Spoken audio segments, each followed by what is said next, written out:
El presidente asegura, cree que no hay otro país con más fraudes electorales que México y eso es vergonzoso. Bolas, qué fuerte. Vean y escuchen. De imposiciones, de fraude. No creo que haya otro país y es vergonzoso con más fraudes electorales que México, con más imposiciones, con falta de democracia, con predominio de partidos únicos, con mafias de poder dominando el país, con grupos de intereses creados que mandan, que deciden, que hayan llegado al extremo de subordinar a todos los poderes públicos.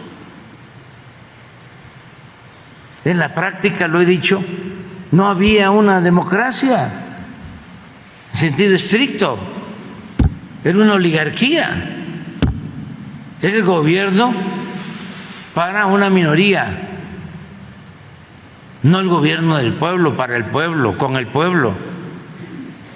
Una gran simulación de grupos económicos muy poderosos, apoyados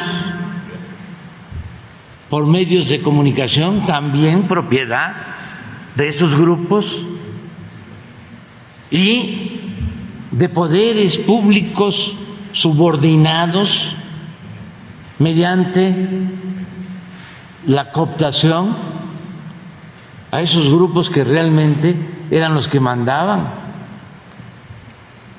Era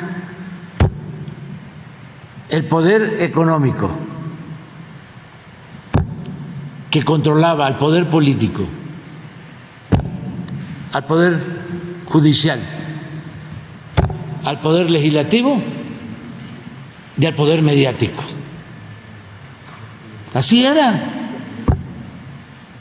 Entonces, pues por eso odian tanto a Andrés Manuel López Obrador con el panorama que pinta el presidente. Y por eso tanto repudio, tanto pues asquito al pueblo, mi querido Jaime, que es el que vota por el presidente Andrés Manuel López Obrador masivamente en el 2018. El papel de los medios de comunicación nuevamente sale a flote en Palacio Nacional y creo que también tenemos que estar vigilantes de cómo se manejan los análisis y la información rumbo a la discusión y a la votación de la reforma electoral en los medios de comunicación, Jaime. Sí, yo creo que el papel de los medios de comunicación convencional o que de alguna manera defienden los intereses de cacicazgos, intereses corporativos y partidos políticos, porque responde a esta lógica de la partidocracia, es una realidad. Vicente, es extraño, ¿no? Es como si durante los últimos 30 años estos medios de comunicación haya contribuido para que muchísimos mexicanos vivieran en este estado de negación de lo que ha ocurrido a lo largo del país. Te pongo un ejemplo. En el año de 1991, en agosto de 1991, ¿te acuerdas cuando fueron las elecciones en Guanajuato? Me acuerdo que resultó como vencedor el candidato del PRI, ahorita me acuerdo quién era, Ramón Aguirre. Bueno, el caso es que Ramón Aguirre había salido victorioso, pero Salinas determinó que le convenía a él de alguna manera llegar a un acuerdo, a un tipo de acuerdo con el PAN. Eran acuerdos entre cacicazgos, ¿no? Y entonces le dijo a Ramón Aguirre, pues te me bajas de tu triunfo y vamos a dárselo, el triunfo vamos a dárselo al PAN.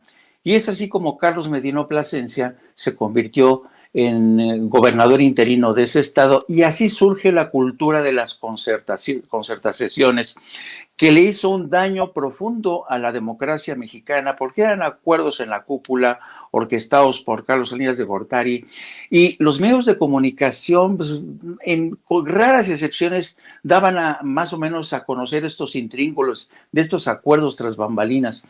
Y después de eso, pues Guanajuato se quedó para Vicente Fox, aunque en primera instancia Carlos Salinas de Gortari no quería que fuera Vicente Fox. De todas maneras, Vicente Fox se convertiría con el tiempo en gobernador.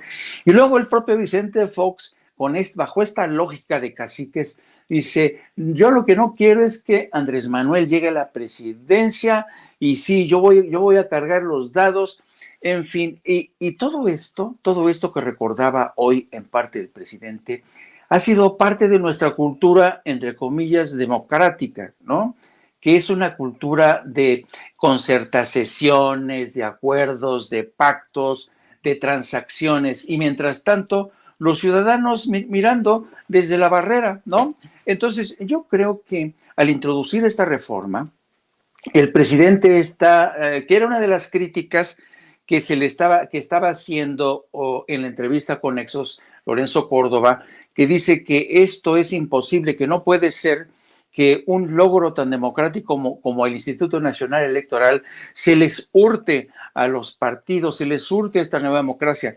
Digo, pero espérame, yo digo ahí, no, es que el INE nunca debe haber pertenecido a los partidos políticos que sacaban ahí tajada financiera multimillonaria. No, el INE tiene que estar en nuestras manos, en la de los ciudadanos, en los electores.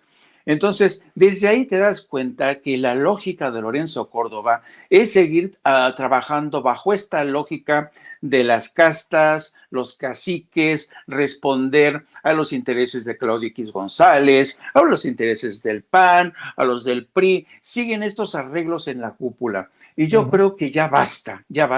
Y uno de los temas fundamentales va a ser la libertad de expresión, que por cierto fue Pablo Gómez el que hoy refirió y subrayó que esta reforma electoral contempla que haya una libertad de expresión sin paliativos, es decir, se acabaron los vetos a campañas, a pronunciamientos del presidente, de secretarios de Estado, porque ahí se está vulnerando la libertad de expresión. Yo no conozco otro país, Vicente, en donde en plena campaña electoral se les prohíba a los funcionarios, se les tape la boca al presidente. En Estados Unidos todo mundo habla, hasta el último día de campaña.